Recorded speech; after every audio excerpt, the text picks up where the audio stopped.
Tes tes. Oke, kita kembali lagi dalam bahasan tentang Figma dan kita akan membuat animasi pertama.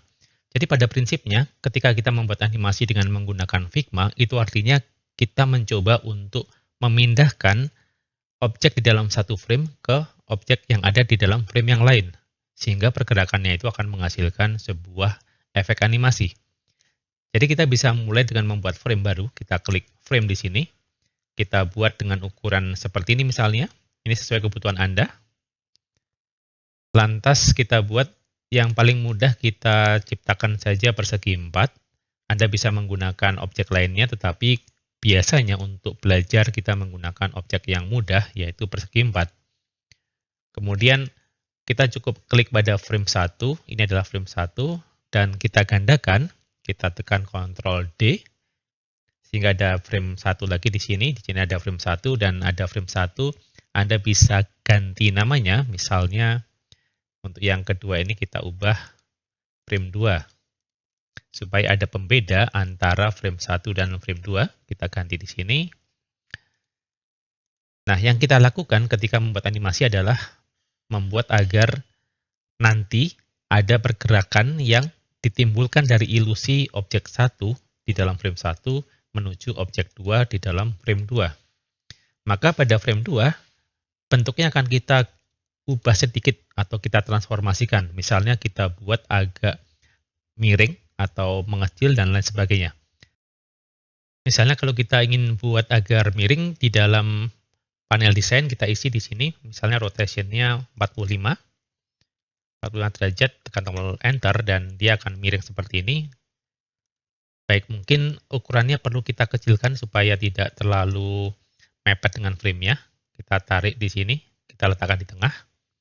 Dan ini juga kita kecilkan sedikit supaya nanti tidak terlalu mepet pada frame. Misalnya kita letakkan di sini. Nah, sekarang kita akan mencoba menggunakan animation. Nah, animation itu dapat Anda lihat di dalam tab prototype. Jadi silakan kita klik pada tab prototype. Kita akan memindahkan dari frame 1 ke frame 2. Oke. Yang perlu kita lakukan adalah kita klik frame 1. Kita klik sampai terseleksi dan kemudian di bagian kanan ini, kanan tengah ada plus, kita tarik ke arah kanan sampai kena frame 2. Nah, nanti akan muncul seperti ini, ada semacam pop-up window untuk mengatur bagaimana animasi ini akan bekerja.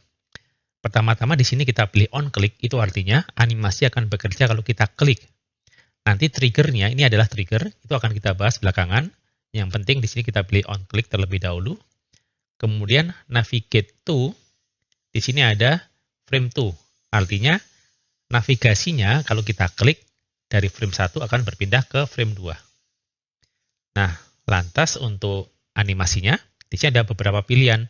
Ada instant, kemudian ada opsi lainnya. Anda bisa buka di sini pada menu drop-down ya, ada dissolve, smart animate, dan lain sebagainya. Misalnya kita pilih instant terlebih dahulu. Nanti kalau Anda sudah belajar, maka Anda bisa memilih mode animasi yang berbeda-beda. Oke, di sini kita sudah menambahkan. Kita klik di sembarang tempat. Coba kita lihat pada frame 1 di sini, klik menuju frame 2, lantas kita akan coba kita mainkan, kita klik pada present. Nah, maka pertama-tama Anda akan melihat objek di dalam frame 1. Coba kita klik. Kita klik dan kita akan melihat objek di frame 2 akan ditampilkan. Nah, ini adalah salah satu fundamental untuk animasi. Nanti bentuk animasinya akan berubah-ubah kalau Anda mengubah opsi pada bagian animation. Jadi kalau kita close di sini, kita klik pada anak panah dan kita pilih opsi-opsi yang berbeda, maka nanti akan muncul efek-efek animasi yang beragam. Tetapi akan kita bahas pada video course berikutnya.